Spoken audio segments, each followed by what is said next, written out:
Assalamualaikum warahmatullahi wabarakatuh. Selamat berjumpa lagi dengan serial Silsilah Nabi-Nabi di TV Peradaban.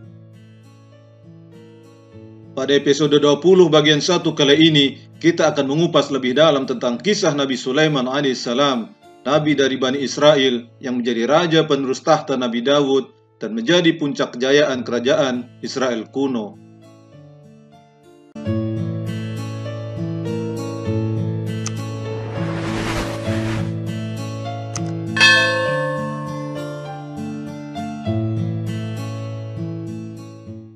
Nama Nabi Sulaiman alaihissalam disebutkan dalam Al-Quran sebanyak 17 kali dan kisahnya disebutkan dalam surat Al-Baqarah ayat 102, surat Al-Anbiya ayat 78-82, surat An-Naml ayat 15-44, surat Saba ayat 12-14, dan surat Shad ayat 30-40. Dalam Tanakh dan Alkitab, Sulaiman disebut Salomo dalam Yahudi dan Kristen, disebutkan dalam kitab 1 Raja-Raja ayat 1-10, kitab 2 Tawarikh ayat 1-9. Mengenai silsilah atau nasab Nabi Sulaiman, Imam Ibnu Katsir dalam kitab Qasasul Anbiya menyebutkan Sulaiman bin Dawud bin Isha bin Uwaibid bin Abir bin Salmun bin Nahsun bin Uwainazab bin Aram bin Hasrun bin Faras bin Yahuda bin Yakub bin Ishaq bin Ibrahim. Nabi Sulaiman alaihissalam adalah nabi dari Bani Israel dan diutus kepada bangsa Israel kuno dengan wilayah syiar dakwahnya di Syam dan diperkirakan hidup antara tahun 989 sampai 923 sebelum Masehi. Kisah Sulaiman sebagai raja sekaligus nabi Allah kisahkan di antaranya sebagai berikut. Dan sungguh kami telah memberikan ilmu kepada Daud dan Sulaiman, dan keduanya berkata, segala puji bagi Allah yang melebihkan kami dari banyak hamba-hambanya yang beriman. Al-Quran juga mengisahkan bahwa Sulaiman mewarisi kerajaan Nabi Daud ayahnya, yang berarti Nabi Sulaiman adalah raja ketiga kerajaan Israel kuno. Dan sejarah mengisahkan bahwa pada era Raja Nabi Sulaiman atau Salomo inilah kerajaan Israel kuno mencapai puncak kejayaannya. Allah berfirman dalam Quran surat An-Naml ayat 16, dan Sulaiman telah mewarisi Dawud, dan dia Sulaiman berkata, wahai manusia, kami telah diajari bahasa burung, dan kami diberi segala sesuatu. Sungguh semua ini benar-benar karunia yang nyata. Rasulullah Muhammad SAW menyebutkan bahwa Sulaiman adalah nabi sekaligus raja terbesar dan terhebat di muka bumi ini sepanjang masa. Pantaslah kalau kemudian bangsa Israel mencapai puncak kejayaannya pada masanya. Rasulullah bersabda, raja bumi ada 4, Sulaiman bin Daud, Dzulqarnain, seseorang dari penduduk Halwan, dan 1 orang lagi. Hadis riwayat Hakim dalam Al-Mustadrak. Pada hadis yang diriwayatkan oleh Muawiyah radhiyallahu an ini, Rasulullah hanya sebutkan 2 nama dari 4 raja yang disebutkan sebagai raja terhebat di bumi, sedangkan kedua nama yang lain tidak disebutkan dengan jelas. Sedangkan Imam Ibnu Jarir At-Tabari dalam kitab tafsirnya memuat hadis serupa tentang Nabi Sulaiman yang diriwayatkan oleh Mujahid bin Jabr dengan penyebutan yang lebih jelas tentang siapa nama 2 raja dunia yang lainnya. Rasulullah SAW bersabda, raja seluruh bumi dari timur sampai barat ada 4 orang, 2 mukmin dan 2 kafir. 2 raja mukmin yaitu Sulaiman bin Daud dan Dzulqarnain. 2 raja yang kafir, Bukhtansar dan Namrud bin Kan'an. Riwayat Tabari dalam tafsirnya. Pada hadis ini, Rasulullah tegas menyebutkan bahwa raja terbesar di dunia ada 4, 2 beriman dan 2 lagi menyembah berhala. Yang beriman yaitu Sulaiman dan Dzulqarnain, dan yang kafir adalah Namrud, raja Babilonia kuno, dan Bukhtansar atau Nebukadnezar, Raja Babilonia baru. Pada kesempatan ini, kita tidak akan membahas keempat raja terhebat di dunia tersebut. Kebetulan hal ini pernah kami bahas pada video kami yang lalu dengan judul 4 Raja Dunia Menurut Nabi Muhammad Sallallahu Alaihi Wasallam.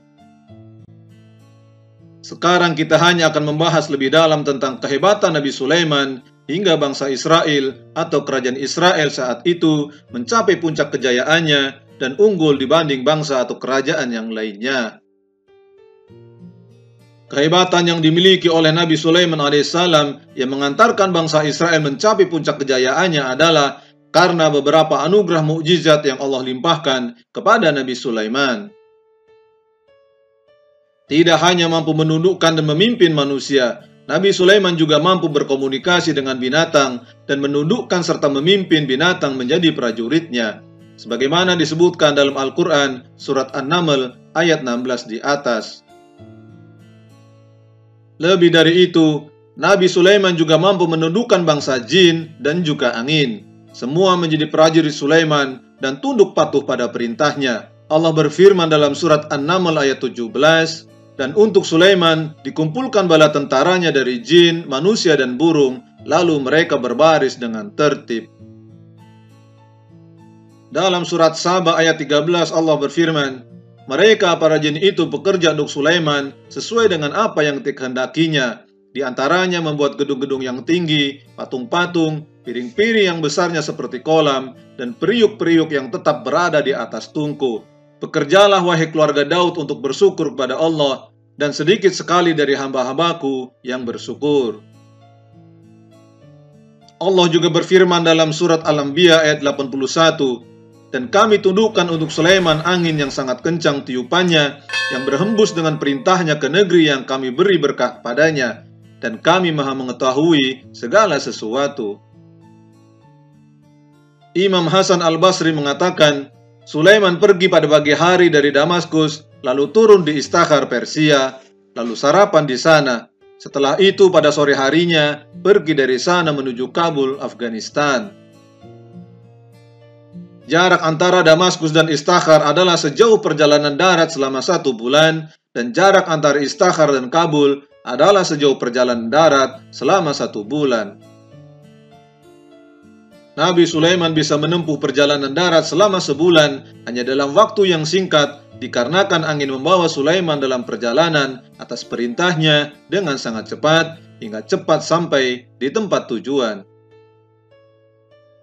Dengan berbagai mukjizat yang Allah berikan kepada Nabi Sulaiman tersebut, di mana pasukannya terdiri dari manusia, binatang-binatang, bangsa jin, dan juga angin yang bisa dikendalikan dan diperintahkan oleh Nabi Sulaiman, menjadikannya raja tanpa tanding di dunia saat itu.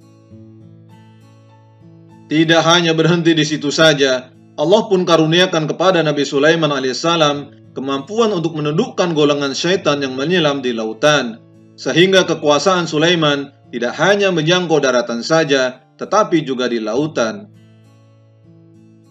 Allah berfirman dalam surat Al-Anbiya ayat 82, dan kami tundukkan pula kepada Sulaiman segolongan setan-setan yang menyelam ke dalam laut untuknya, dan mereka mengerjakan pekerjaan selain itu, dan kami yang memelihara mereka itu. Di tengah semua kemuliaan dan kehebatan yang Allah karuniakan kepada Nabi Sulaiman sebagai penguasa dunia saat itu, Sulaiman tetaplah menjadi pribadi yang bertakwa dan selalu bersyukur atas semua karunia Allah, hal yang menjadikannya tetap menjadi pribadi agung yang sangat baik untuk rakyatnya. Kebijaksanaan Nabi Sulaiman dikisahkan dengan indah dalam Al-Quran.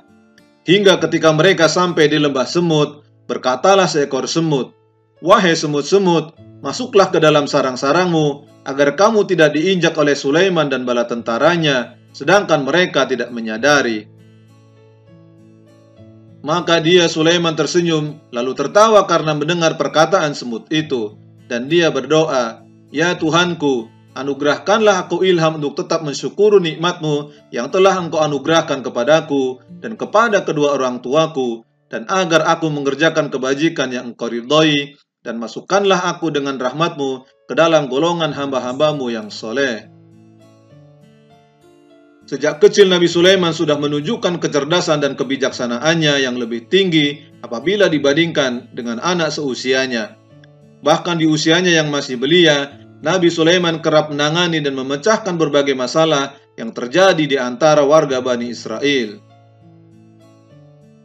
Hal ini terjadi saat Nabi Sulaiman diajak ayahnya yaitu Nabi Daud ke suatu majelis untuk menangani berbagai macam perselisihan. Tentu saja ajakan ayahnya ini bukan tanpa alasan, sebab Nabi Sulaiman dikenal memiliki kecerdasan dan kebijaksanaan dalam menentukan sebuah keputusan. Maka tidak heran apabila akhirnya Nabi Sulaiman menggantikan ayahnya untuk memimpin Bani Israel. Tak hanya itu, beliau juga diberi mukjizat oleh Allah Subhanahu wa Ta'ala yang luar biasa. Hal ini tidak lain karena Allah limpahkan kepada Sulaiman petunjuk yang selalu menuntunnya kepada kebenaran, dan juga Allah karuniakan pemahaman hukum dan kebijaksanaan dan juga ilmu. Allah kisahkan tentang kecerdasan dan kebijaksanaan Sulaiman dalam mengambil keputusan, sehingga keputusannya tepat dan penuh dengan rasa keadilan untuk rakyatnya yang bersengketa. Dalam surat Al-Anbiya ayat 78 Allah berfirman, "Dan ingatlah kisah Daud dan Sulaiman ketika keduanya memberikan keputusan mengenai ladang, karena ladang itu dirusak oleh kambing-kambing milik kaumnya, dan kami menyaksikan keputusan yang diberikan oleh mereka itu." Dalam kitab Qasasul Anbiya, Imam Ibnu Katsir menuliskan bahwa Syureh Al-Qadi dan sejumlah ulama salaf lainnya menyebutkan kaum yang disebutkan dalam ayat tersebut memiliki pohon anggur, lalu kambing-kambing milik kaum yang lain merusaknya. Mereka menggembala kambing pada malam hari, lalu kambing-kambing itu memakan pohon anggur tersebut hingga habis. Mereka yang bersengketa tersebut kemudian mengajukan permasalahan ini kepada Nabi Daud. Nabi Daud kemudian memutuskan kaum pemilik pohon-pohon anggur tersebut mendapatkan ganti rugi dari kaum pemilik kambing. Tidak puas dengan keputusan Nabi Daud, kaum pemilik kambing itu kemudian menemui Sulaiman untuk mengadukan permasalahannya. Lalu Sulaiman bertanya, "Apa putusan yang diberikan oleh Nabi Allah Daud kepada kalian?" Mereka pun menjawab sebagaimana yang diputuskan oleh Nabi Daud. Kemudian Sulaiman berkata, "Jika aku yang memutuskan, tentu serahkan kambing-kambing itu kepada pemilik pohon anggur, lalu mereka memanfaatkan hasil kambing-kambing itu.